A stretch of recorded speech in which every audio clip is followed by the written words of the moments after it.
ഓം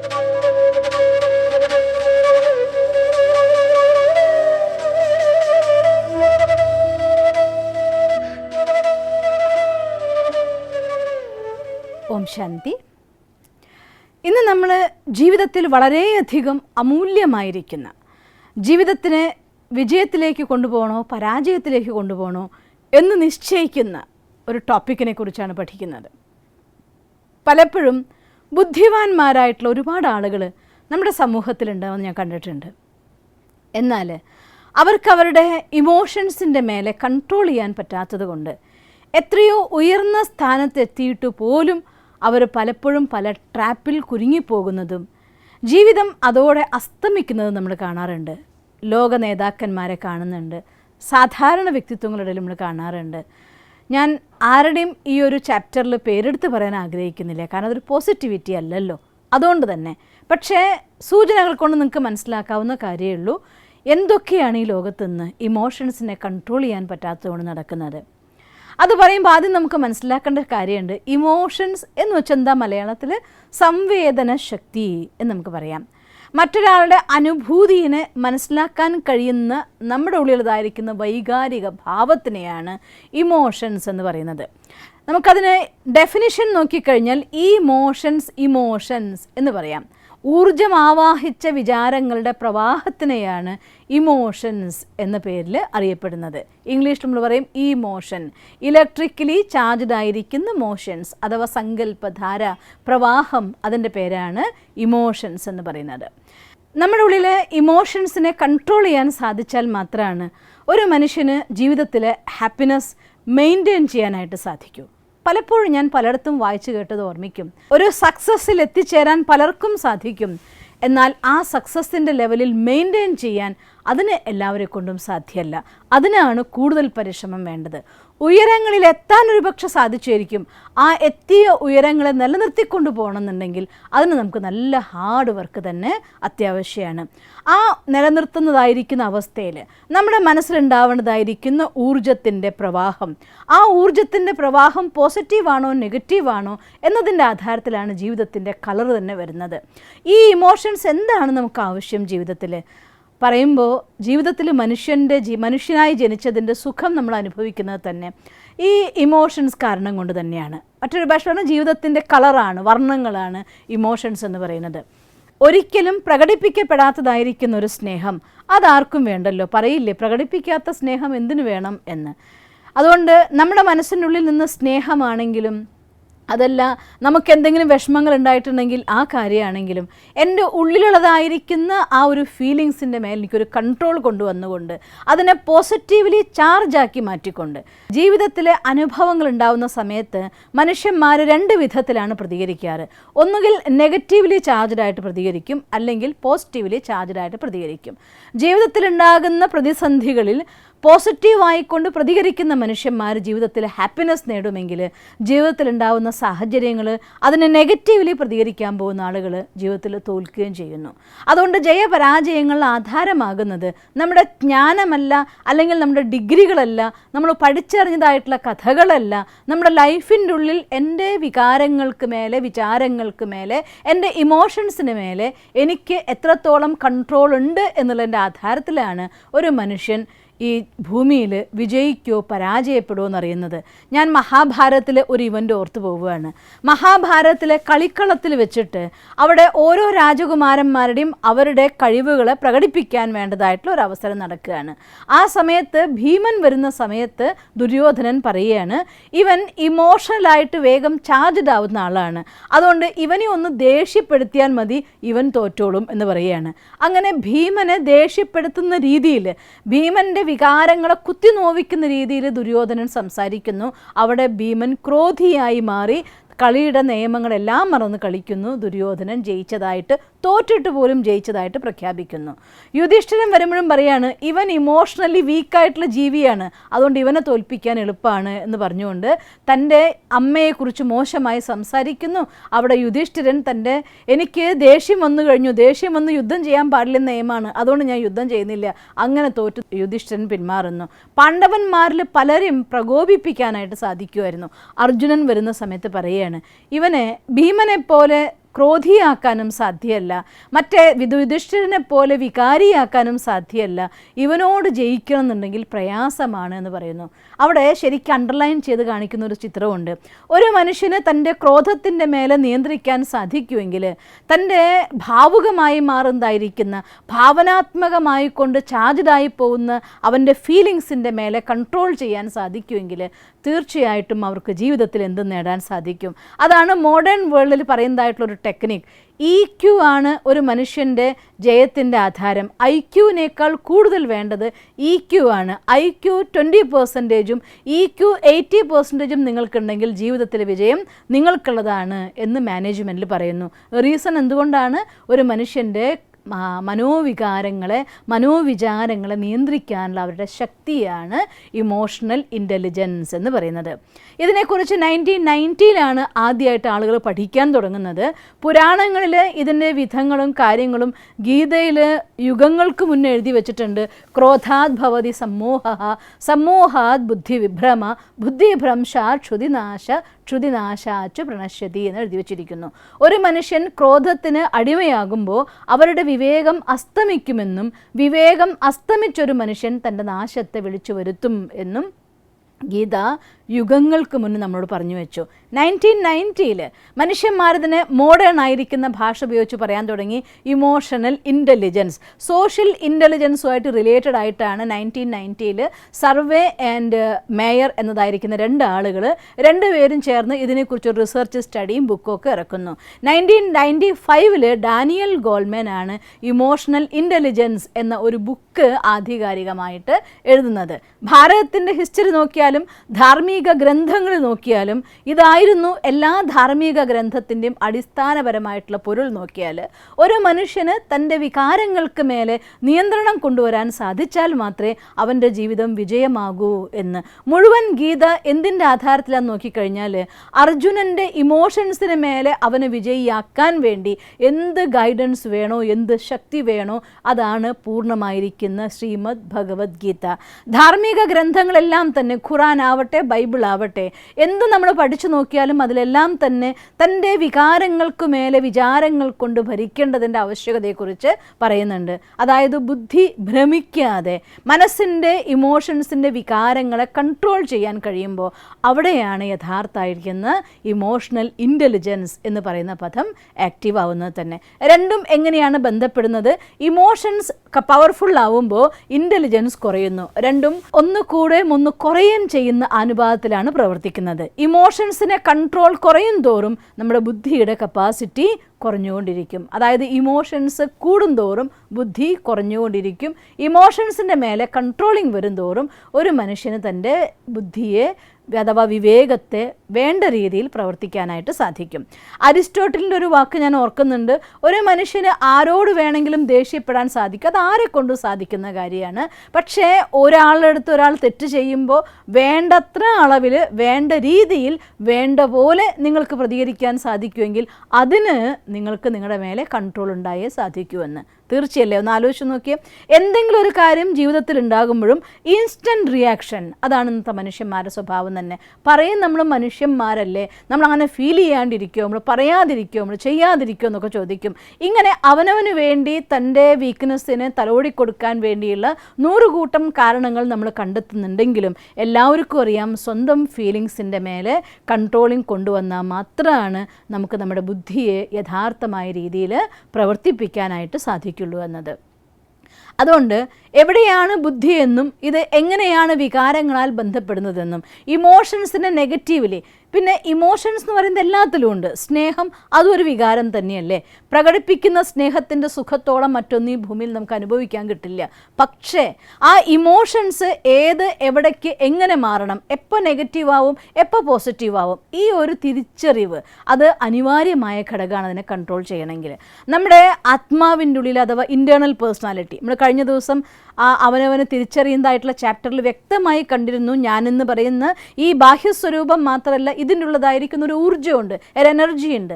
അതിൻ്റെ ഉള്ളിലുള്ളതായിരിക്കുന്ന സങ്കല്പധാരയിലെ നെഗറ്റീവിനെ പോസിറ്റീവിലേക്ക് കൺവേർട്ട് ചെയ്യാൻ നമുക്ക് സാധിച്ചാൽ വളരെ വേഗത്തിൽ നമ്മുടെ ഇമോഷൻസിൻ്റെ മേലെ കൺട്രോൾ നമുക്ക് കൊണ്ടുവരാനായിട്ട് സാധിക്കും. അതിൽ 5 ദുർവികാരങ്ങൾ 5 ഗുണങ്ങൾ കൊണ്ട് നമുക്ക് റീപ്ലേസ് ചെയ്യാൻ സാധിച്ചാൽ നമ്മുടെ ലൈഫ് ഇമോഷൻസ് ബാലൻസ്ഡ് ആയിരിക്കുന്ന ലൈഫായിട്ട് മാറും. ഒന്നാമത്തെ, ഒരു മനുഷ്യന് തൻ്റെ ക്രോധം നിയന്ത്രിക്കുക എന്നുള്ളതാണ് ഏറ്റവും കഷ്ടപ്പെട്ടതായിട്ടുള്ള അവസ്ഥ. എന്തുകൊണ്ടാണെന്ന് വെച്ചാൽ നമ്മുടെ ഒറിജിനലായിരിക്കുന്ന തോട്ട് ശരിക്കും ഒന്ന് ചിന്തിച്ചു നോക്കിയേ. ദേഷ്യപ്പെട്ടിട്ട് 4 വാക്ക് അവനോട് മോശമായി പറഞ്ഞപ്പോഴാണ് എനിക്ക് സമാധാനമായത് എന്ന് പറയുന്നവരെ കാണില്ല. എന്ത് കാരണം കൊണ്ടോ അവരോട് മോശമായി പെരുമാറിക്കഴിയുമ്പോൾ നമ്മളുള്ളൊരു വിഷമം വരും. എന്നാലും പറഞ്ഞത് ശരിയായിട്ടില്ല. ഒരു പക്ഷേ നമ്മുടെ പ്രതികാര ചിന്ത അല്ലെങ്കിൽ മറ്റേതെങ്കിലും ഹീനഭാവനകൾ നമ്മളെക്കൊണ്ട് മോശമായി പെരുമാറാൻ അല്ലെങ്കിൽ സംസാരിക്കാൻ പ്രവർത്തിക്കാൻ പ്രേരിപ്പിക്കുന്നുവെങ്കിലും അത് കഴിയുമ്പോൾ ഉള്ളിൻ്റെ ഉള്ളിലൊരു വേദന നമുക്ക് വരും. ഞാൻ ഇങ്ങനെയൊക്കെ ചെയ്യേണ്ടി വന്നല്ലോ എന്ന് പറയുന്നത് ശരിയല്ലേ? ചിന്തിച്ചു നോക്കിയേ. അതുകൊണ്ട് എന്തുകൊണ്ട് എനിക്ക് ആ അവസ്ഥയിൽ സുഖം കിട്ടുന്നില്ല? എൻ്റെ ഒറിജിനലായിരിക്കുന്ന സ്ഥിതി എന്തോ അതിലാണ് എനിക്ക് സുഖം കിട്ടുന്നത്. അതുകൊണ്ട് ഒരു മനുഷ്യൻ്റെ മനസ്സിൻ്റെ ഉള്ളിൽ നിന്ന് ഈ മൂല്യങ്ങളെ പോസിറ്റീവായിരിക്കുന്ന ഇമോഷൻസ് ചാർജഡ് ആക്കാൻ സാധിച്ചാൽ അവർക്ക് ബാലൻസ്ഡ് ആയിരിക്കുന്ന ഇൻ്റലിജൻസ് അഥവാ വിവേകം പ്രവർത്തിപ്പിക്കാനായിട്ട് സാധിക്കും, ഇൻറ്റ്യൂഷൻ പ്രവർത്തിപ്പിക്കാനായിട്ട് സാധിക്കും, ജീവിതത്തിലെ ഏതൊരു കാര്യങ്ങളുടെയും കൃത്യമായിട്ടുള്ള തീരുമാനം എടുക്കാനായിട്ട് സാധിക്കും. മനുഷ്യന്മാർ വികാരഭരിതരായിക്കൊണ്ട് ഓരോ തീരുമാനം എടുക്കുമ്പോൾ അത് ജീവിതത്തിൽ വളരെയധികം നഷ്ടങ്ങൾ ഉണ്ടാക്കുന്നൊരു കാര്യമാണ്. നമുക്ക് കാണാം ഭീഷ്മ പിതാമഹർ, മഹാഭാരതത്തിന് ഉദാഹരണം തന്നെ ഞാൻ ഒന്നുകൂടെ എടുത്ത് പറയുകയാണ്. ഭീഷ്മ പിതാമഹർ തൻ്റെ അച്ഛൻ ഇപ്പോൾ വന്നിട്ടേ ഉള്ളൂ, എൻ്റെ അച്ഛന് എനിക്കിപ്പോൾ കിട്ടിയിട്ടേ ഉള്ളൂ, ആ അച്ഛൻ്റെ മോഹം ഞാൻ കാരണം കൊണ്ട് ലംഘിക്കപ്പെടുമല്ലോ എന്ന് വിചാരിച്ച് വൈകാരികമായെടുത്തൊരു തീരുമാനം ഒരു മഹാൻ സാമ്രാജ്യത്തിൻ്റെ നാശത്തിന് കാരണമാവുകയാണ്. ഒരു അന്ധനായ വ്യക്തിയുടെ കല്യാണം കഴിക്കേണ്ടി വരുമെന്ന് വിചാരിച്ചപ്പോൾ എൻ്റെ ഭർത്താവിൻ്റെ ഫീലിംഗ് ഞാൻ ഉൾക്കൊള്ളുകയാണ് എന്ന് തെറ്റിദ്ധരിച്ചുകൊണ്ട് ഇമോഷണലി ചാർജ്ഡ് ആയിക്കൊണ്ടെടുത്ത തീരുമാനം ഗാന്ധാരിക്ക് തൻ്റെ മക്കളെ യഥാർത്ഥമായിരിക്കുന്ന വഴിയിൽ നയിക്കാൻ പറ്റാതായി പോകുന്ന അവസ്ഥയിലേക്ക് എത്തുകയാണ്. ഇങ്ങനെ ഒരുപാട് ഗ്രന്ഥങ്ങളിൽ ഒരുപാട് കഥകളിൽ എഴുതി വച്ചിട്ടുണ്ട്. മനുഷ്യന്മാർ എവിടെയൊക്കെയാണോ ഇമോഷണലി വീക്ക് ആവുന്നത് അവിടെയാണ് ഒരു മനുഷ്യൻ്റെ പരാജയം അഥവാ ഫെയിലിയർ എന്ന്. അതുകൊണ്ട് നെഗറ്റീവ്ലി ചാർജ്ഡ് ആവുന്നതിന് പകരം അതിനെ പോസിറ്റീവാക്കി നമുക്ക് മാറ്റാൻ സാധിക്കുകയാണെങ്കിൽ, നെഗറ്റീവ് റിയാക്ഷൻസിന് പകരം പോസിറ്റീവ് ആക്ഷൻസിലേക്ക് പരിവർത്തനം ചെയ്യാൻ നമുക്ക് സാധിക്കുകയാണെങ്കിൽ നമ്മുടെ ഇമോഷൻസ് നമ്മുടെ അനുഗ്രഹങ്ങളായിട്ട് നമുക്ക് മാറ്റാൻ സാധിക്കും. അതിന് നമുക്ക് ഈ 5ൻ്റെ ട്രാൻസ്ഫോർമേഷൻ മനസ്സിലാക്കിയേ പറ്റൂ. ഒരു മനുഷ്യൻ്റെ ഉള്ളിൽ അഹങ്കാരം വരുന്നുവെങ്കിൽ അതിൻ്റെ ഉത്തമമായിരിക്കുന്ന ദൃഷ്ടാന്തം അവർ അല്പം പോലും ജ്ഞാനത്തെ ഉൾക്കൊണ്ടിട്ടില്ല എന്നുള്ളതാണ്. ഡിഗ്രി ഉണ്ടാവാം, നോളജ് ഉണ്ടാവാം, പക്ഷേ ആ ജ്ഞാനം സ്വന്തമാക്കിയെങ്കിൽ അറിവ് കൂടുന്നതനുസരിച്ച് ഒരു മനുഷ്യൻ്റെ ഉള്ളിൽ അഹങ്കാരം ജ്വലിച്ച് നിൽക്കുന്നെങ്കിൽ അവരുടെ ഉള്ളിൽ അജ്ഞാനത്തിൻ്റെ പ്രഭാവമാണ് അഹങ്കാരം. ശാന്തിയുടെ അഭാവമാണ് ഒരു മനുഷ്യൻ്റെ ക്രോധം, സ്നേഹത്തിൻ്റെ അഭാവമാണ് അറ്റാച്ച്മെൻറ്റ്. ഒരു മനുഷ്യൻ്റെ ഉള്ളിൽ നിന്ന് പ്യൂരിറ്റിയുടെ അഭാവമാണ് കാമമായിട്ട് വരുന്നത്, ആനന്ദത്തിൻ്റെ അഭാവമാണ് ലോഭമായിട്ട് വരുന്നത്.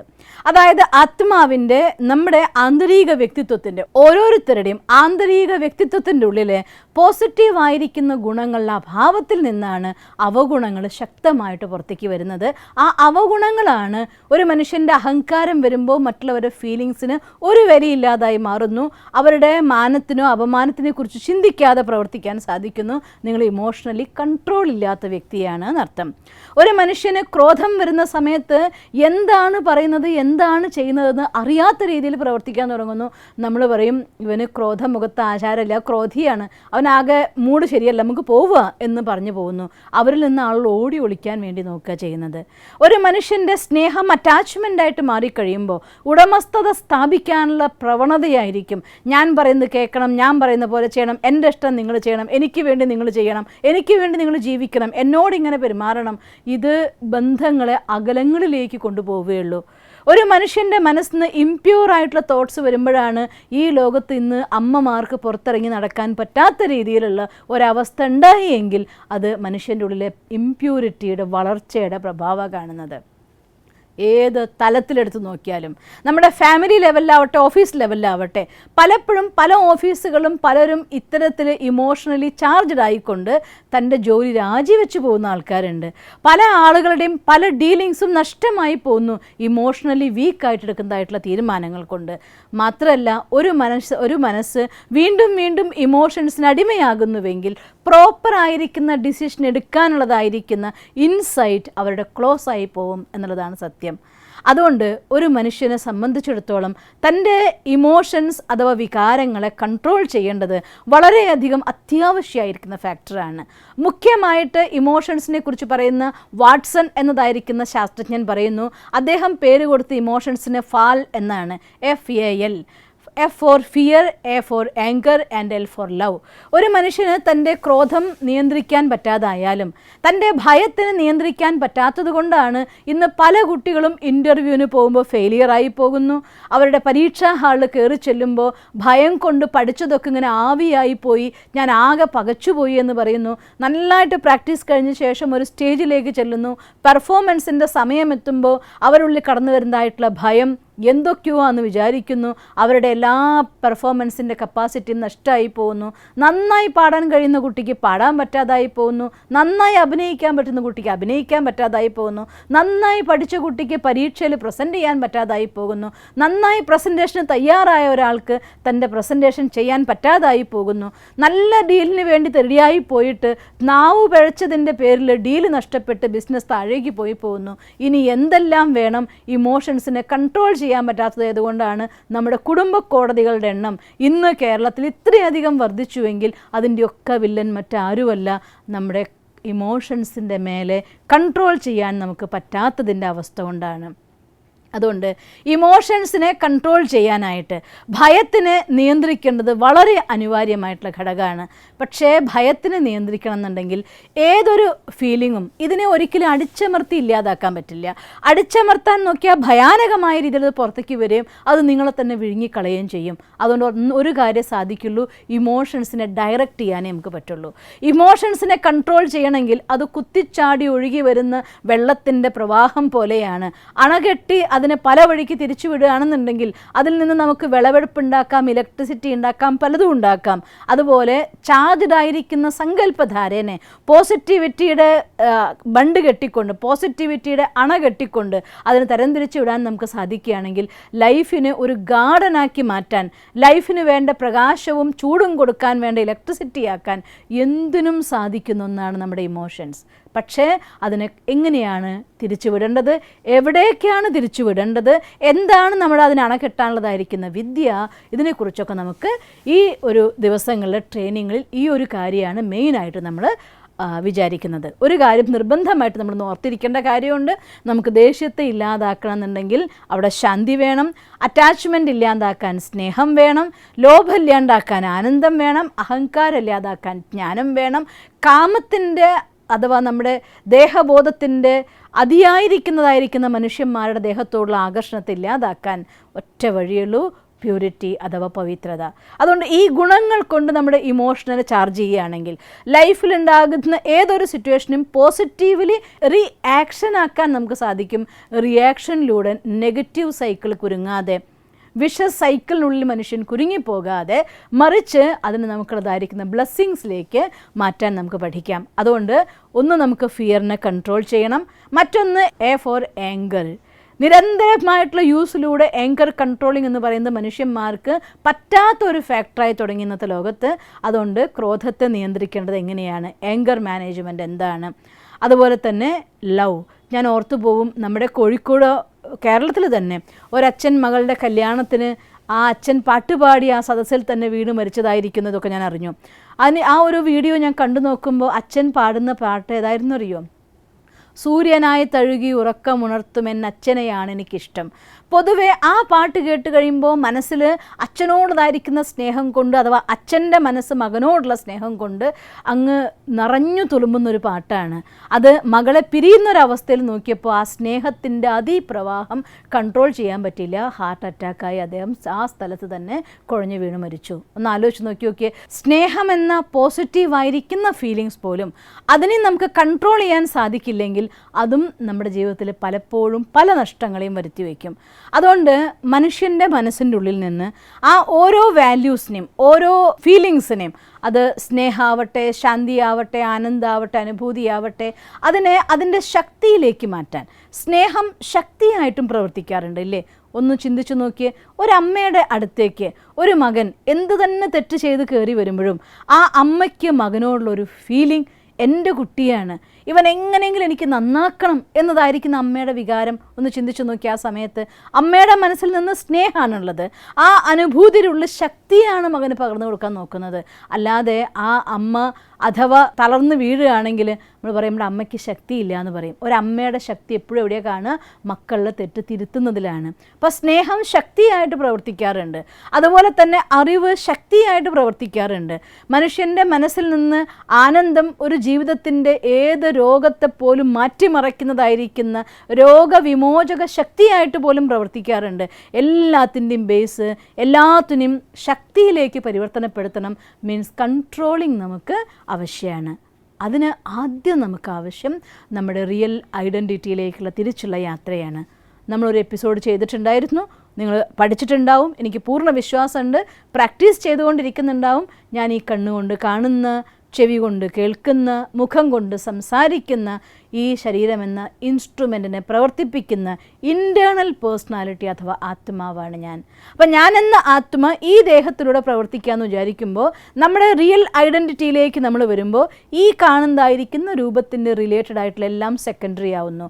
പ്രൈമറി എൻ്റെ വാല്യൂസിനായി മാറും, എൻ്റെതായിരിക്കുന്ന മൂല്യങ്ങളിലേക്ക് മാറും. മൂല്യങ്ങളുടെ രൂപത്തിൽ ഓരോ ഫീലിങ്സും വരുമ്പോൾ അത് ശക്തിയിലേക്ക് മാറും. അവിടെ നമ്മുടെ ഇമോഷൻസിനെ നമുക്ക് കൺട്രോൾ ചെയ്യാനായിട്ട് സാധിക്കും.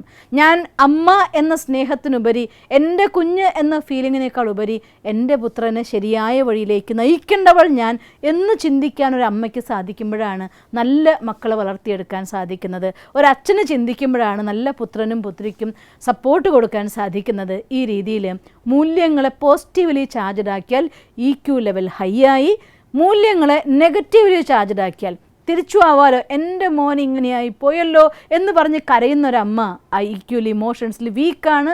അവർക്കൊരു ഫാമിലിയെ സക്സസ്സിലാക്കാൻ പറ്റില്ല. അതുകൊണ്ടാണ് പറയുന്നത് EQ-നേക്കാൾ കൂടുതൽ പവർഫുൾ, IQ-നേക്കാൾ കൂടുതൽ പവർഫുൾ EQ ആണ്. EQ-ൻ്റെ ബാലൻസിങ് വേണോ? തീർച്ചയായിട്ടും SQ അഥവാ സ്പിരിച്വൽ കോഷൻ അനിവാര്യമാണ്. സ്പിരിച്വൽ മീൻസ്, ഒരിക്കൽ കൂടെ ഞാൻ പറയുകയാണ്, മൂല്യങ്ങളെ തൻ്റെ ജീവിതത്തിൽ പ്രാക്ടിക്കൽ ലൈഫിൽ കൊണ്ടുവരുന്നതിൻ്റെ പേരാണ് സ്പിരിച്വാലിറ്റി. എപ്പോഴാണോ നമ്മുടെ ഒറിജിനൽ കോർ വാല്യൂസ്, ജ്ഞാനം, സ്നേഹം, ശാന്തി, ശക്തി, പവിത്രത, കരുണ, ആനന്ദം, ഈ കോർ വാല്യൂസ് അതിൻ്റെ പെർഫെക്റ്റ് ഫോമിൽ നമ്മുടെ ഉള്ളിൽ ഉണ്ടാവുന്നത്, അവിടെയാണ് ഇമോഷൻസിനെ കൺട്രോൾ ചെയ്യാനും ഇൻ്റലിജൻസിനെ ഡെവലപ്പ് ചെയ്യാനും നമുക്ക് സാധിക്കുന്നത്. ഇൻ്റലിജൻസിനെ ഇൻസൈറ്റായിട്ടും വിസ്ഡമായിട്ടും പ്രവർത്തിപ്പിക്കാൻ നമുക്ക് സാധിക്കുന്നത്. അതുകൊണ്ട് നമുക്കിന്ന് കുറച്ച് സമയം നമ്മുടെ ഇമോഷൻസിനെ പവർഫുള്ളാക്കാനുള്ളതായിരിക്കുന്ന ട്രീറ്റ്മെൻറ്റ് മറ്റൊരു വഴിയുമല്ല, അതിന് പോസിറ്റീവ് സ്റ്റഡി ആൻഡ് മെഡിറ്റേഷനാണ്. അതുകൊണ്ട് പോസിറ്റീവ് സ്റ്റഡി നിങ്ങൾക്ക് ഞാൻ പിന്നത്തെ ക്ലാസ്സിൽ പറഞ്ഞു തരുന്നുണ്ട്. ഇന്ന് നമുക്ക് മെഡിറ്റേഷൻ്റെ ഒരു 15 minutes ഡീപ്പ് മെഡിറ്റേഷനിലൂടെ യാത്ര ചെയ്തുകൊണ്ട് നമുക്ക് നമ്മുടെ ഇമോഷൻസിനെ പവർഫുള്ളാക്കാൻ അഥവാ ചാർജ് റിസീവ് ചെയ്യാൻ. ഓം ശാന്തി. ഓം ശാന്തി. ഇന്ന് നമ്മൾ നമ്മുടെ ഇമോഷൻസ് ഏതെല്ലാമാണെന്നും ഇമോഷൻസ് എങ്ങനെ നമ്മുടെ ഇൻ്റലിജൻസിനെ ബാധിക്കുന്നുവെന്നും അതിലെന്തെല്ലാം ഹോൾസ് ഡെവലപ്പ് ചെയ്യുന്നു, എന്തെല്ലാം പ്രശ്നങ്ങൾ നമുക്കുണ്ടാകുന്നു, എവിടെയൊക്കെ നമ്മൾ ബ്ലോക്ക് ആവുന്നു, ഇതിനെക്കുറിച്ചൊക്കെ നമ്മൾ മനസ്സിലാക്കി. ഇപ്പോൾ നമുക്ക് ഇന്ന് നമ്മുടെ ഇമോഷൻസിനെ കൺട്രോൾ ചെയ്യാൻ വേണ്ടത് നമ്മുടെ ഇൻ്റലിജൻസിനെ പവർഫുള്ളാക്കുകയാണെന്ന് മനസ്സിലായി നമുക്ക്. എന്നാൽ ഇന്ന് അതിനുള്ള മെഡിറ്റേഷൻ തന്നെയാണ് നമ്മൾ ചെയ്യാൻ ഒരുങ്ങുന്നത്.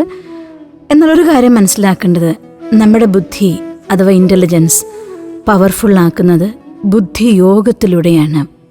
അഥവാ പവർ ഹൗസായി നമ്മുടെ വിഷ്വലൈസേഷൻ പവർ അഥവാ ഉൾക്കാഴ്ചയെ കണക്ട് ചെയ്യുന്ന സമയത്ത് തീർച്ചയായിട്ടും നമ്മുടെ ഇൻ്റലിജൻസ് പവർഫുള്ളാവും, മനസ്സ് ശക്തിശാലിയാകും, ബുദ്ധി യോഗം ക്ലിയറാവും. അതുകൊണ്ട് ഇന്ന് നമുക്ക് മറ്റൊന്നും ചിന്തിക്കാനില്ല, മറ്റെല്ലാ കാര്യങ്ങളെയും മാറ്റിവെച്ച് ഇനി അതിലെന്തെല്ലാം ഹോൾസ് ഉണ്ടായിട്ടുണ്ടോ, എന്തെല്ലാം ബ്ലോക്കുകൾ ഡെവലപ്പായിട്ടുണ്ടോ അതെല്ലാം ഇല്ലാതാക്കാൻ വേണ്ടി ഇന്ന് നമ്മുടെ മനസ്സിനെയും ബുദ്ധിയെയും നമുക്കൊന്നിച്ച് യാത്ര ചെയ്യിക്കാം. ആ പരമമായിട്ടുള്ള ശക്തിയെ നമ്മുടെ ഉള്ളിലേക്ക് ശക്തി ആവാഹിക്കാം. ഒരു കാര്യം നമുക്കിന്ന് തീർച്ചയായും അറിയേണ്ടതുണ്ട്. നമ്മൾ ആ പരമമായ ശക്തിയുടെ സന്താനങ്ങളാണ്. ഈശ്വരൻ രചയിതാവും നമ്മുടെ രചനയുമാണെങ്കിൽ തീർച്ചയായും അച്ഛൻ്റെ എല്ലാ സമ്പത്തും മക്കൾക്കുള്ളതാണ്. അച്ഛൻ സർവശക്തിവാനാണ്. മക്കളായ നമ്മളെല്ലാം മാസ്റ്റർ സർവശക്തിവാന്മാരാണ്. എന്നാൽ ഞാൻ മാസ്റ്റർ സർവശക്തിവാനാണ് എന്ന സങ്കല്പം ഈ പ്രപഞ്ചത്തിലെ ഏറ്റവും സർവശ്രേഷ്ഠമായതും സർവശക്തവുമായിരിക്കുന്ന ഒരു സങ്കല്പമാണ്. ഞാൻ മാസ്റ്റർ സർവശക്തിവാനാണ്. നിങ്ങളുടെ ഭയമില്ലാതാകും. നമ്മുടെ ഇമോഷൻസിൻ്റെ മേലെ പൂർണ്ണമായിട്ടുള്ള കൺട്രോൾ നമുക്ക് കൊണ്ടുവരാൻ സാധിക്കും. നമ്മുടെ ഉള്ളിൻ്റെ ഉള്ളിൽ നിന്ന് ഒരു ശക്തിയുടെ ഉറവിടം തന്നെ ഉണർന്നു വരുന്ന രീതിയിലതായിരിക്കുന്ന ആ കറൻറ്റ്, അത് തീർച്ചയായും ജാഗ്രതമാകും. അതിനെല്ലാം വേണ്ടി നമുക്കിന്ന് തയ്യാറെടുക്കാം. നമ്മുടെ മെഡിറ്റേഷൻ അവറാണ്.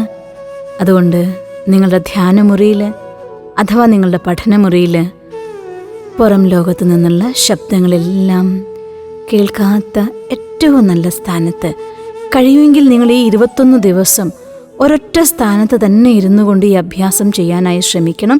അത് നിങ്ങൾക്ക് ഒരുപാട് സഹായം തരുന്നതായിരിക്കും.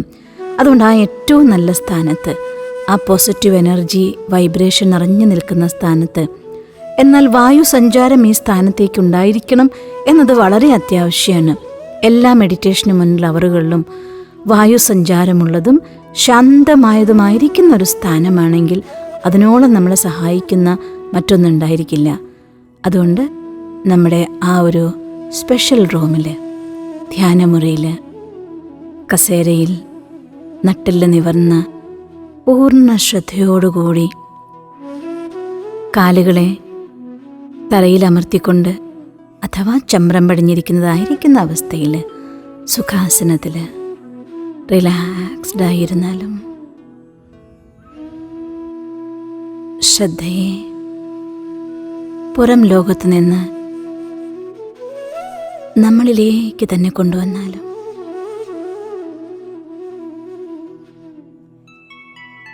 കാലിൻ്റെ വിരലറ്റം മുതൽ പതുക്കെ പതുക്കെ ശ്രദ്ധയെ കൊണ്ടുവന്ന്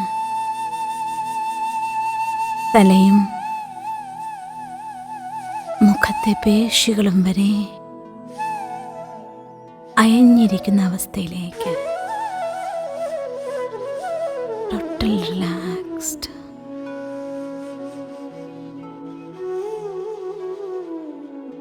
പതിയെ പതിയെ ശ്വാസഗതിയിലേക്ക് ശ്രദ്ധയെ കൊണ്ടുവന്നാലും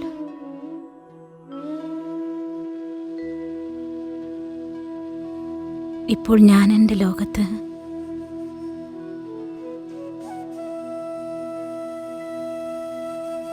ഈ ശരീരത്തിന് അധികാരിയായി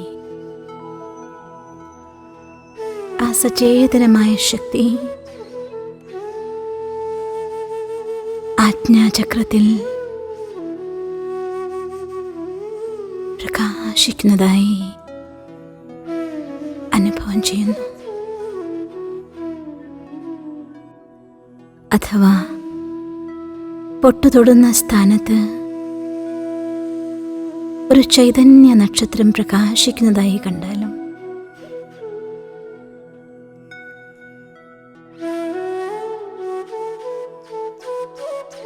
അതിൽ നിന്ന് പ്രകാശകിരണങ്ങൾ എൻ്റെ നാടിഞരമ്പുകളിലൂടെ പ്രവഹിച്ച് ശരീരം മുഴുവൻ വ്യാപിക്കുന്നു.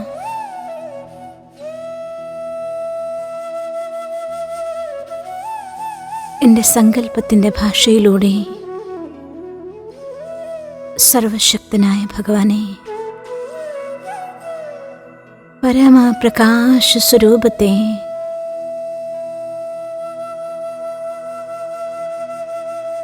എൻ്റെ സമീപത്തേക്ക്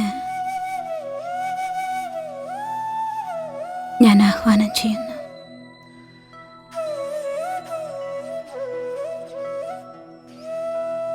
പരമജ്യോതി,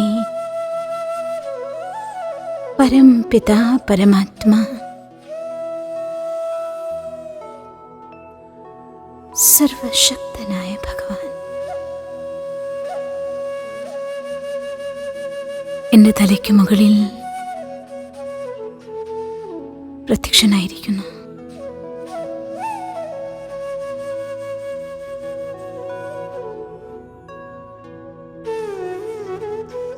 സർവശക്തനായ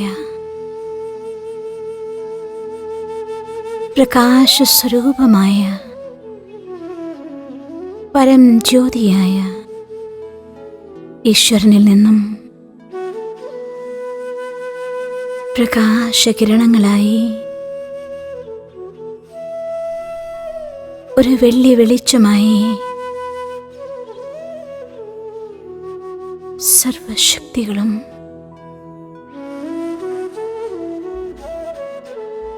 ചൈതന്യ നക്ഷത്രമായ എന്നിൽ നിറയുകയാണ്.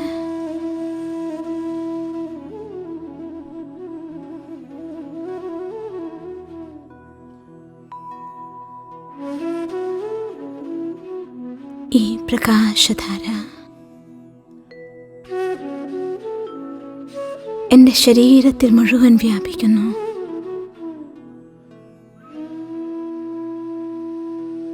ഭഗവാന്റെ പ്രകാശത്താൽ എൻ്റെ ഉള്ളിൽ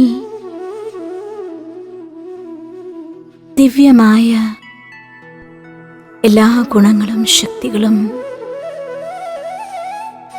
ജാഗൃതമാകുന്നു.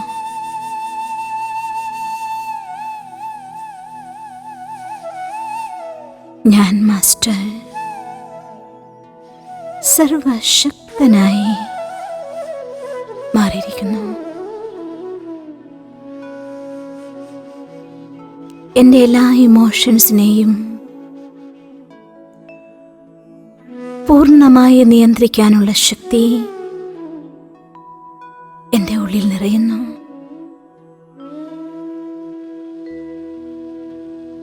ശാന്തിയുടെ ശക്തി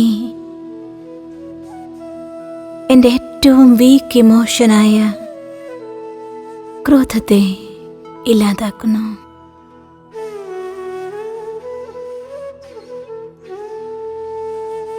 സചേതന ശക്തിയായ എൻ്റെ ആത്മീയ ശക്തി എന്നെ നിർഭയനാക്കുന്നു.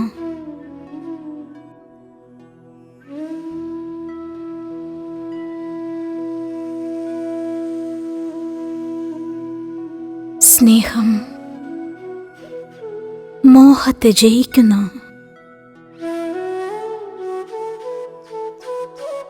ഞാൻ എൻ്റെ ഐഡന്റിറ്റി യഥാർത്ഥമായി തിരിച്ചറിയുകയാണ്. ഞാനെന്ന ഈഗോ ഈ പ്രകാശകിരണങ്ങളാൽ ഭസ്മമാകുന്നു.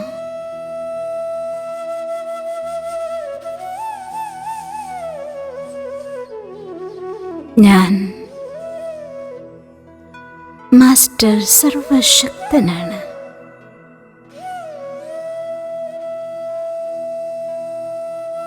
ഞാൻ ജീവിതത്തെ യഥാർത്ഥ വഴിയിൽ നയിക്കാൻ കഴിവുള്ള ശക്തിശാലിയായ വിജയിയാണ്. ഞാൻ മാസ്റ്റർ സർവശക്തനാണ്. വിജയം എനിക്ക് ജന്മനാലുള്ള വരദാനമാണ്. ഞാൻ മാസ്റ്റർ സർവശക്തനാണ്. സർവശക്തനായ ഭഗവാന്റെ പ്രകാശവും ശക്തിയും എന്നിൽ നിറഞ്ഞുകൊണ്ടിരിക്കുന്നു. Yes, I am the most powerful being.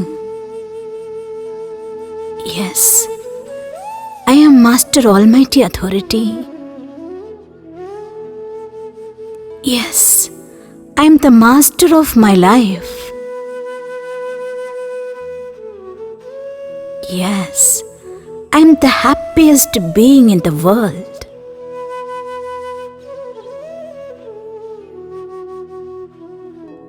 am so calm and cool.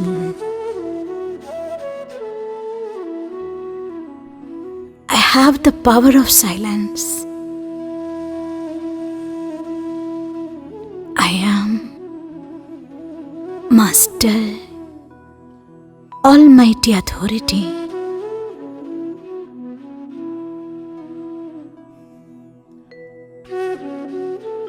ഇന്നത്തെ ദിവസം നിങ്ങൾക്കൊരു മണിക്കൂറിൽ ഏതെങ്കിലും ഒരു പവർഫുൾ സങ്കല്പം എടുത്തുകൊണ്ട് ഇന്ന് എക്സ്പീരിയൻസ് ചെയ്യണം. ഇന്നത്തെ ദിവസം മുഴുവൻ നടക്കുമ്പോൾ ആ ഒരു പരമമായ ചൈതന്യം തലയ്ക്ക് മേലെ പ്രകാശമായി നിൽക്കുന്നതായും ആ ശക്തി നമ്മുടെ ഉള്ളിൽ നിറഞ്ഞൊഴുകി നമ്മുടെ എല്ലാ ഇമോഷൻസും കൺട്രോൾഡായതായും ക്രോധം ശാന്തിക്ക് വഴിമാറി, മോഹം സ്നേഹത്തിനു വേണ്ടി വഴിമാറി, ലോഭം ആനന്ദത്തിലേക്ക് പരിവർത്തനപ്പെട്ടു, അഹങ്കാരം ജ്ഞാനത്തിലേക്ക് മാറി, എല്ലാ ഗുണങ്ങൾ കൊണ്ട് നിറഞ്ഞ സർവശക്തികളാൽ അനുഗ്രഹീതമായ മാസ്റ്റർ സർവശക്തിവാനാണ് ഞാൻ. I am the master almighty authority. ഇങ്ങനെയുള്ളതായിരിക്കുന്ന തോട്ട്സ് ചുരുങ്ങിയത് 108 തവണയെങ്കിലും നിങ്ങളൊന്ന് എക്സ്പീരിയൻസ് ചെയ്യണം. ഓരോ മണിക്കൂറിൽ എത്ര തവണ സാധിക്കുമോ അത്ര തവണ റിപ്പീറ്റ് ചെയ്യണം. ഇന്ന് നിങ്ങളുടെ മാജിക് ഡേ ആണ്. ജീവിതത്തെ മുഴുവൻ മാറ്റിമറിക്കുന്ന, നമ്മുടെ ഇമോഷൻസ് എല്ലാം നമ്മുടെ കൺട്രോളിലാക്കുന്ന, നമ്മുടെ ഇൻ്റലിജൻസ് മോസ്റ്റ് പവർഫുള്ളായി വർക്ക് ചെയ്യുന്ന, ക്ലീൻ ആൻഡ് ക്ലിയർ ഇൻ്റലക്റ്റ് ആകാനുള്ളതായിരിക്കുന്ന ഡേ ആണ്. All the best. Om Shanti.